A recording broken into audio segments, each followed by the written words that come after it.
Welcome to another episode of Bent Not Broken. Heartbreak and trauma may feel like the end of your story, but here it's the beginning of a bold new chapter. I'm your host, Coach Deborah Griffiths, and this is the space where women rise, rebuild, and rediscover their purpose. Remember this truth: you are bent, not broken.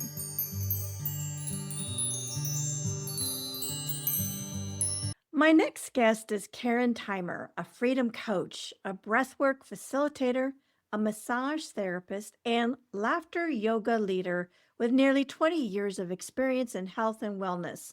After facing challenges like divorce and a wake up call with cancer, Karen began to feel stuck.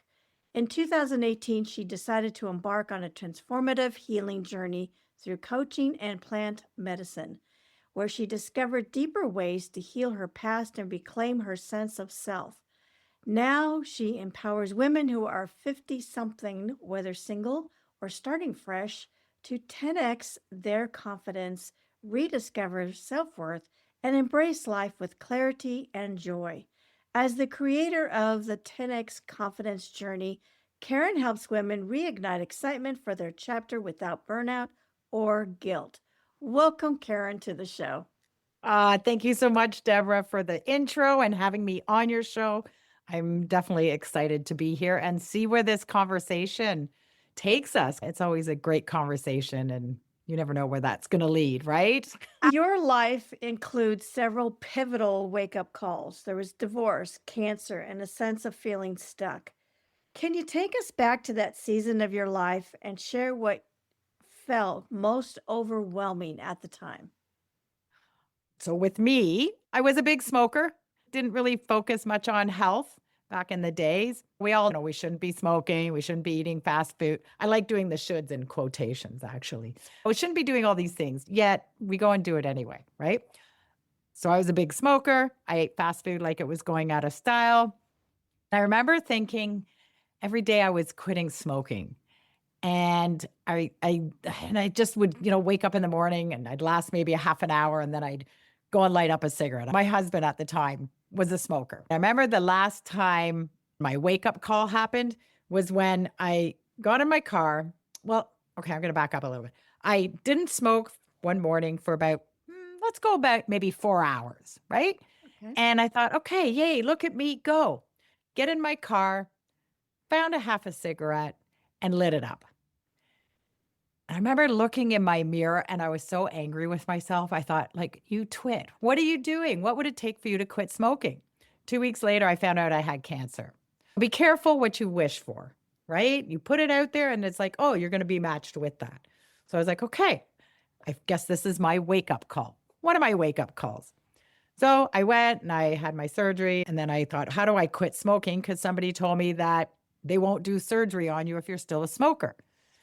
To make a long story shorter, I ended up quitting smoking, had my surgery, changed my lifestyle, went back to school, learned how to be a holistic nutritionist, started learning how food can really affect our body. It can destroy your health and it can improve your health. So I went back to school for that. And that's what got me on this journey of health and wellness, right? I did quit smoking. I did stop eating fast food and made big changes. Fast forward some time, I had a business. I was a dog groomer, got burnt out, and also too, I want to add in that I was married and I got burnt out. I thought, what am I going to do with myself? This is 23 years. I'm 40. I don't have a university degree. I don't have college degree. I graduated from grade 12 and that was it. So for me, it was like, okay, well, I didn't like school growing up, but what else? What are my options here? So I ended up going back to school and discovered that I actually love to learn. I just didn't like it back then because we had to take these courses and I was bored to tears. I'm like, why do I need to learn this stuff? I understand now. So I went back to school to become a massage therapist. And I started my own business in this, and because I really just didn't like working for other people because I didn't want other people dictating my life and how much money I'm worth and how much vacation I had. I tried that and it didn't work very well. So for me, it was like, okay, started my own business. And then from there, I was turning 50. Now all of a sudden, I'm getting older. I'm in a marriage that I wasn't happy with. We just grew apart. I have nothing terrible to say. We just grew apart. But I remember thinking, oh my God, I'm turning 50. Time goes fast, right? So I thought, okay, here's how the first part of my life looked like. What do I want to do to live the second? Well, I didn't see my husband in my future. So I left my marriage. We sold our house, we moved forward. And then it was kind of like, okay, now I got to sink or swim. What do I do now? I had to really focus on my massage business and growing that. Now I'm a single income. But then in 2018, I was feeling stuck. I had a hard time letting go of my past relationship with my parents, financial issues I got myself into, like just all these things, and then letting go of my marriage as well. So I went on a healing journey. And that's really where I started diving into how the mind, body, and spirit work together. That's what got me started on this journey because I just know, and I still say this today, there's more to life than what I'm living, and I'm playing small. I love that. Yeah. I want to backtrack a little bit. So, how did you actually quit smoking? Was it like the patch? Did you just go turkey? Did you go in a program? What was it that made you successful this time with quitting? I don't know if you've ever been a smoker. No, but I have Okay. issues with my weight. So, I'm Got curious. it. So there's a book called, and I forget the author's name. His name is Alan Carr. And the book was called Easy Way to Quit Smoking. I think he might even have one for weight now that I think about it. Somebody recommended the book. I read it and I just remember reading this book and it's self hypnosis. I didn't realize that at the time, but now from what I know, that was all self hypnosis. I remember he had his readers smoking during the book and all this. The last cigarette, he's like, I want you to inhale this really fast and deep. It was so disgusting. I could taste the poison in it, which Oh, I never, wow. all the years I Okay. smoked, I never tasted that stuff. I just remember thinking this was really disgusting. I smoked it right till the very end. It was horrible. I thought, oh no, I'm quitting smoking. I'm so done with this. I put it out and never went back. So, yes, I quit cold turkey. I think when you know deep down that you need to change for whatever reason, you will do it. And unfortunately, as humans, I always say we're not very intelligent at times. We know what to do, but then why don't we do it? Apparently, we need to get a scare. When it gets loud enough, the message of like, oh my gosh, I need to change will change. I'm not sure why we need to get to that point. We as humans need the message to be really loud so we make a change. Mine was cancer There's a to lot do of it. truth to that, whether you're quitting smoking, trying to lose weight, or even making a decision about leaving a marriage that could be, maybe there's some toxicity to that relation or any kind of relationship. We don't seem to make the change because we're afraid of change, number one. Yep.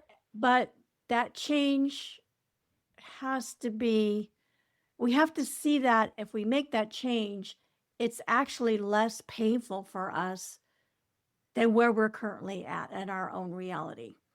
And Yeah. it's interesting that we wait that long to make some of these decisions and changes that could benefit us at the end of the day. Yeah. Change is happening anyway. So why not just embrace it, get Right. uncomfortable with it, and keep moving forward, right? Because the more you do something, the more comfortable it gets. It's like riding a bike. You fall down however many times, you get back up, and then it gets easier as you practice it. That's change. Right. But we as humans get so afraid of change because of the underlying, oh, someone's going to judge us. I'm not good enough. I'm not smart enough. I'm not worthy enough. Whatever the story is in our head. But if we just move past that and do it anyway, it gets easier until the next challenge comes up. Exactly. Yeah. So, looking back now, what moment truly became the catalyst for reclaiming your freedom and realizing that there was more to life and even joy that was still ahead of you? I think in the last 4 or 5 years, I see people and myself where I can get stuck. I get caught in a story. I love stories. I'm on this whole change the story thing right now.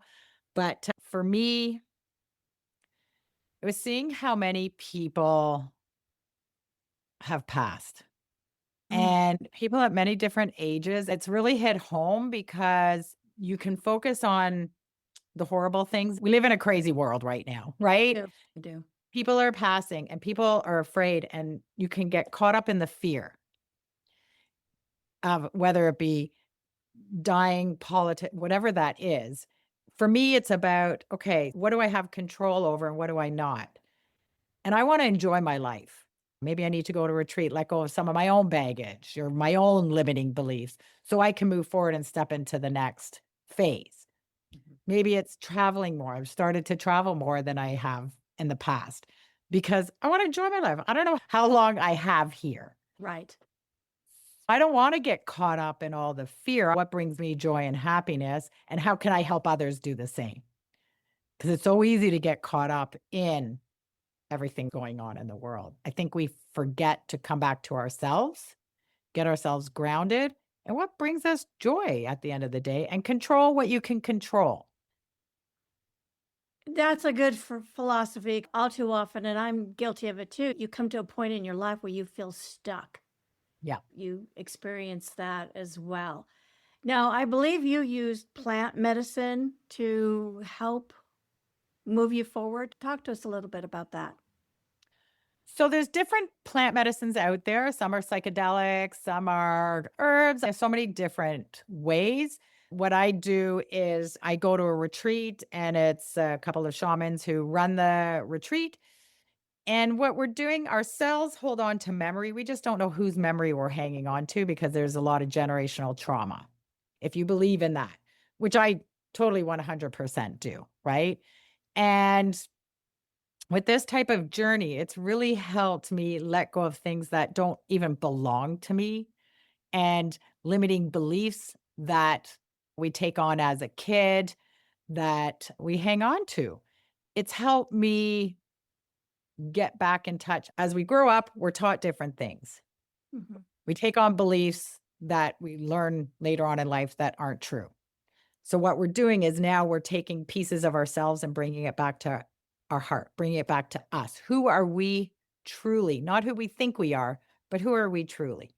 Does Yeah, it it's about coming back to and learning again what brings you joy and what brings you happiness and how do you want to find that peace and calm and freedom in your life.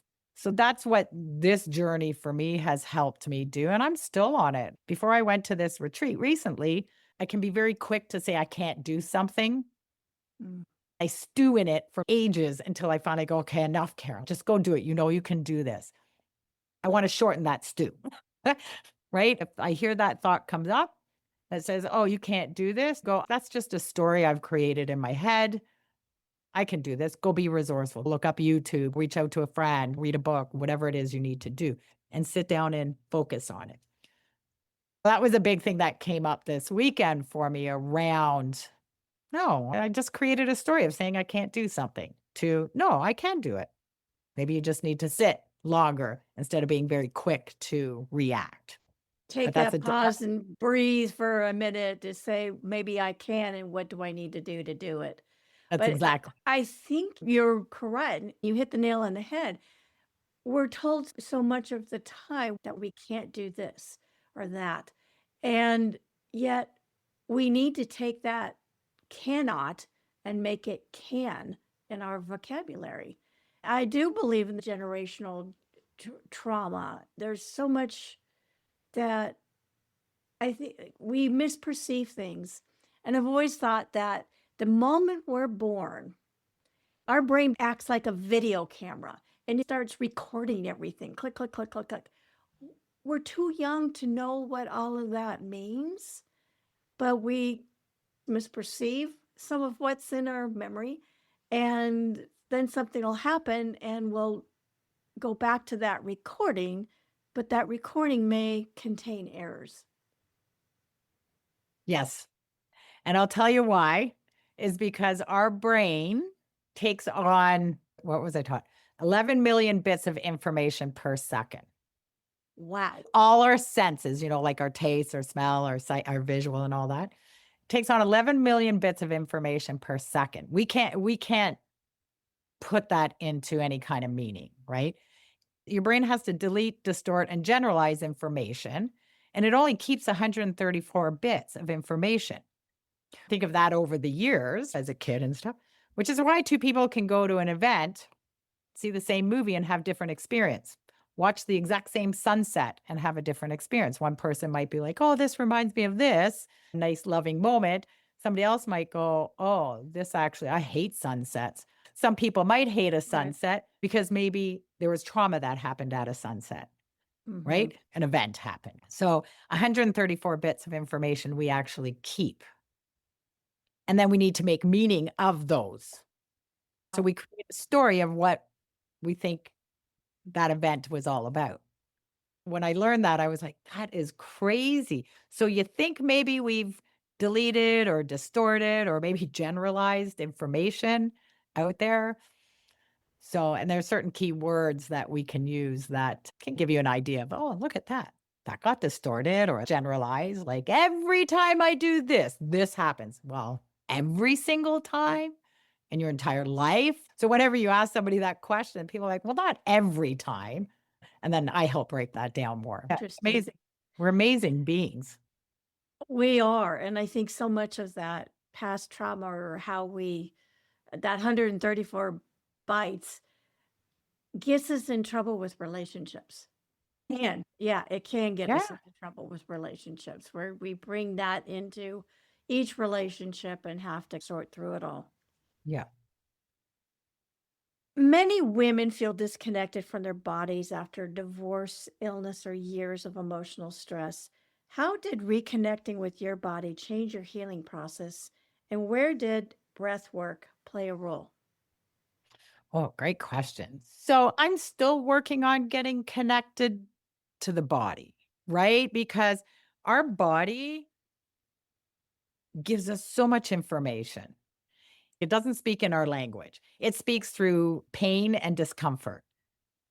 If we listen to what our body is actually telling us, we can make different decisions, right? Like, or it will respond to an emotion. Meaning, okay, if we feel happy, we feel calm, light, and good. But then if we start feeling, I don't know, sadness, anger, that kind of thing, we tense up, right? And then that's where, as a massage therapist, our shoulders are up to our ears and all our muscles are really tight, and then it can amplify more pain. But if we listen to our body, or we have digestive issues, or whatever that is, right? If we listen to our body and say, okay, like, what are you trying to tell me? Or go find someone to help you out. I'm going to use pain as a good example. I usually get people that come to me when the pain is too much. It's like, I reached for the cupboard and my back went out. Well, I bet you've been having back pain for quite some time and have ignored it. Because as humans, it's like, I don't have the time, I don't have the money, and I don't have the energy. So we go, okay, I'll wait, wait, wait. And then you cough or you reach for something and your back now gets all buggered up. And then you go, okay, maybe I need to go get help. But if we listen to the body at the beginning, Mhm. we wouldn't have had this problem, as an example. So I'm learning still to listen to my body more and appreciate my body more. Because I had a lot of issues with my body. You turn 40 and all of a sudden it's like, oh, look at that. I have cellulite. My body's changed. And then It just looks, perimenopause and menopause. yeah, it's crazy, right? So what I've learned is like, okay, stop focusing on your flaws because us women are fantastic at focusing on our flaws. Look at our legs, look at our breasts, look at our butt. We're just so hard on ourselves. How about going, thank you, body, because you're allowing me to do XYZ.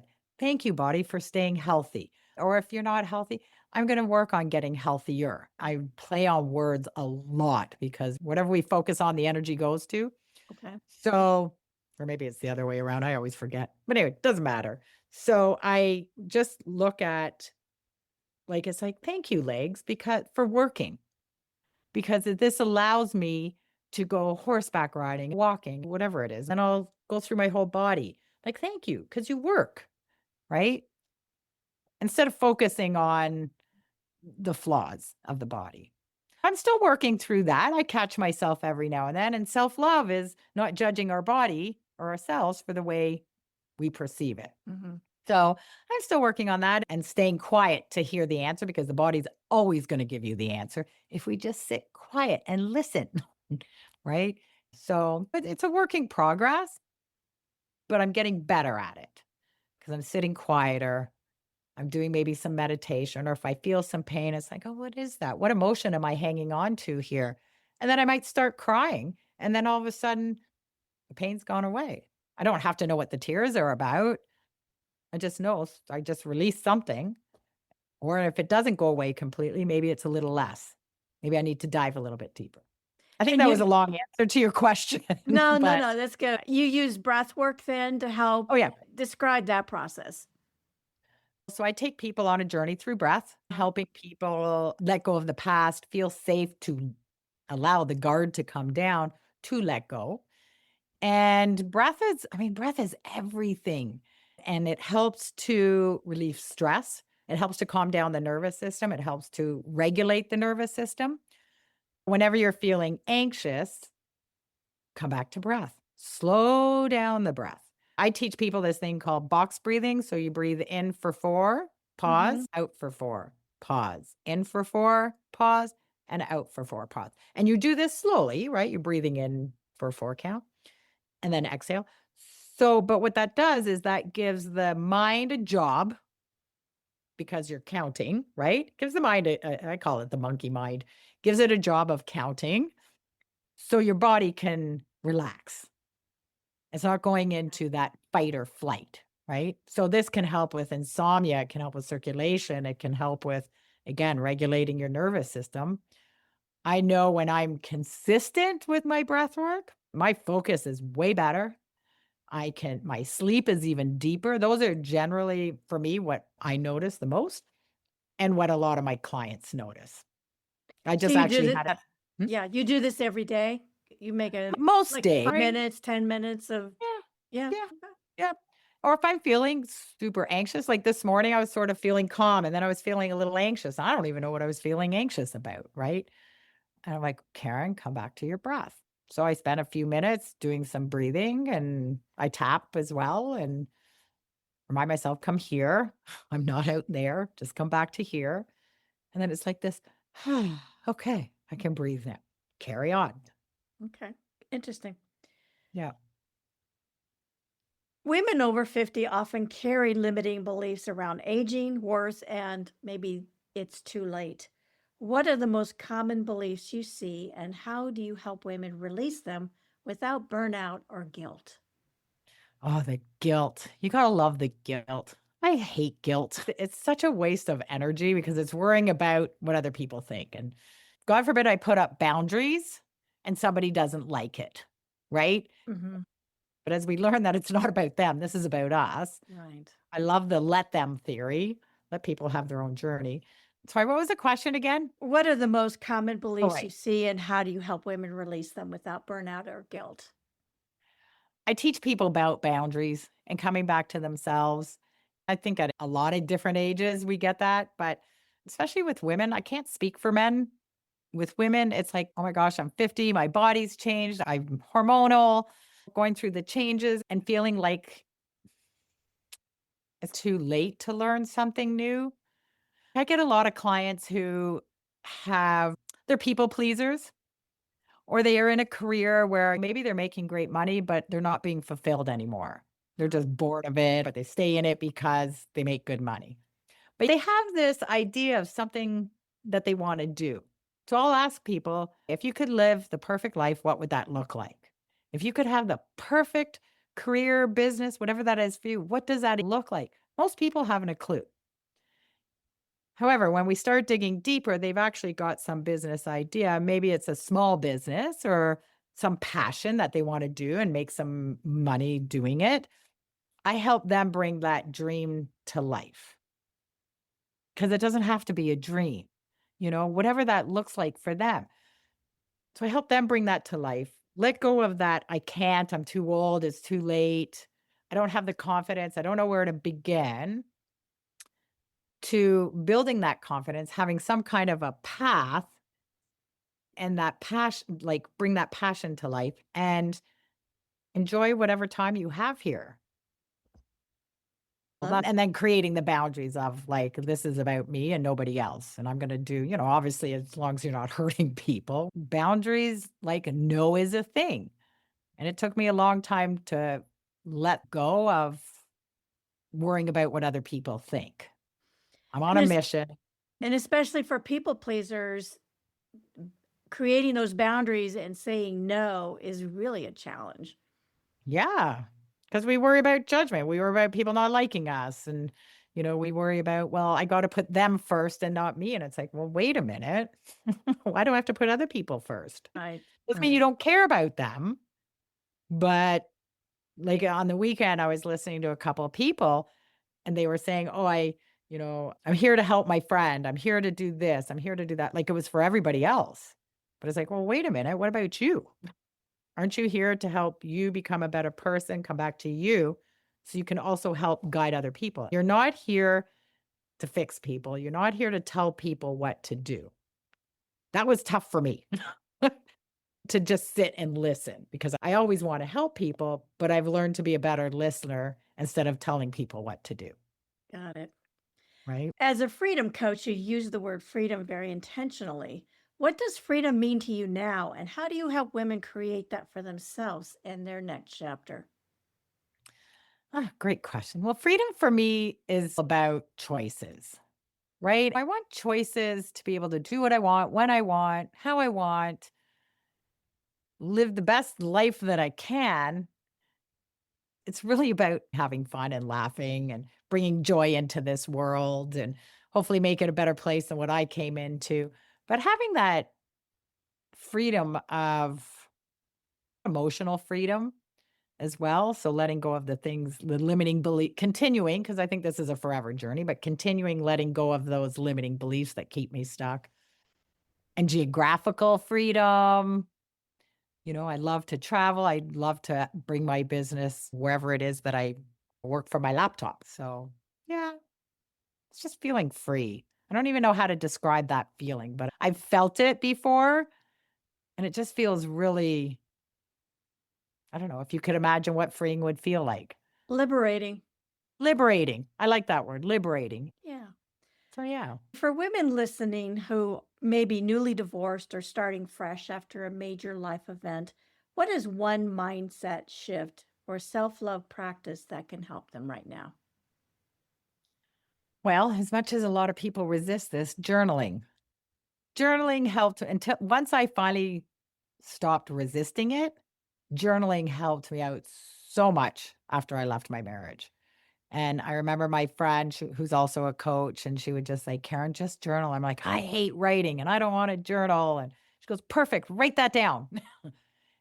So finally, one day I did because I was going through a lot of anger. And I just started journaling.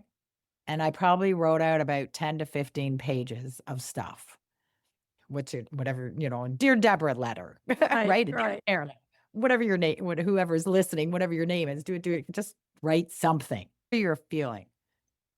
But what I recommend is to write out all the yucky stuff. Like nobody's going to read it. You can set it on fire if you want to afterwards, right? But write out all the stuff you're feeling, all the hate, all the anger, all the sadness, everything that everybody has done, and then flip it.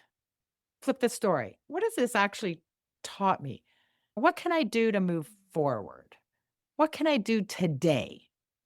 And maybe it's just honoring yourself and having a nice hot bath or going for a walk in nature, right?